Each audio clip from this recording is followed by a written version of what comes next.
Hello friends, നമുക്കിന്നൊരു കടലക്കറി ഉണ്ടാക്കിയാലോ.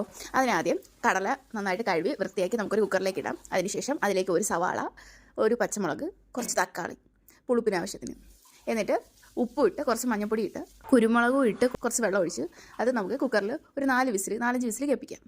അപ്പോഴത്തേക്ക് ഒരു പാനിലേക്ക് തേങ്ങയിട്ട് നന്നായിട്ട് വറുത്തെടുക്കാം. എണ്ണയൊന്നും ഒഴിച്ചിട്ടില്ല, നന്നായിട്ട് ബ്രൗൺ കളർ ആവുന്നവരെ ആക്കാം.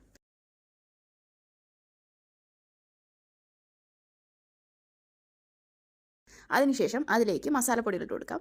2 സ്പൂൺ മല്ലിപ്പൊടി, 1 സ്പൂൺ മുളക് പൊടി, കുറച്ച് കാശ്മീരി മുളക് പൊടിയും കൂടെ ചേർക്കണം. പിന്നെ കുറച്ച് മഞ്ഞൾപ്പൊടി. എന്നിട്ട് നന്നായിട്ട് അതിൻ്റെ പച്ചമണം മാറുന്നവരെ ഇളക്കി കൊടുക്കുക. അതിനുശേഷം നമുക്കത് മിക്സിയുടെ ജാറിലേക്കിട്ട് നമുക്കൊന്ന് അടിച്ചെടുക്കാം. അതിലേക്ക് കുറച്ച് വെള്ളം കൂടെ ചേർക്കണം. എന്നിട്ട് നന്നായിട്ട് പേസ്റ്റ് പോലെ അരഞ്ഞു വന്നതിന് ശേഷം നമുക്കത് മാറ്റി വയ്ക്കാം.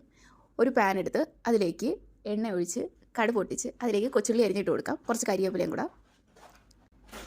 അത് നന്നായിട്ട് ബ്രൗൺ കളർ ആയതിനു ശേഷം നമുക്കതിലേക്ക് നമ്മൾ കുക്കറിൽ വെച്ചിരുന്ന നമ്മുടെ കടലക്കറി അതിലേക്ക് ചേർത്ത് കൊടുക്കാം. അതിനുശേഷം നമ്മൾ അരച്ച് വെച്ചേക്കുന്ന അരപ്പും കൂടെ അതിലേക്ക് ചേർത്ത് നന്നായിട്ട് ഇളക്കി കൊടുക്കുക. പിന്നെ കുറച്ച് ഗരം മസാലയും കൂടെ ഇട്ട് കൊടുക്കണം. എന്നിട്ട് നന്നായിട്ട് കുറുകിയതിന് ശേഷം നമുക്ക് കുറച്ച് മല്ലിയിലയും കൂടി ഇട്ട് ഇറക്കാവുന്നതാണ്.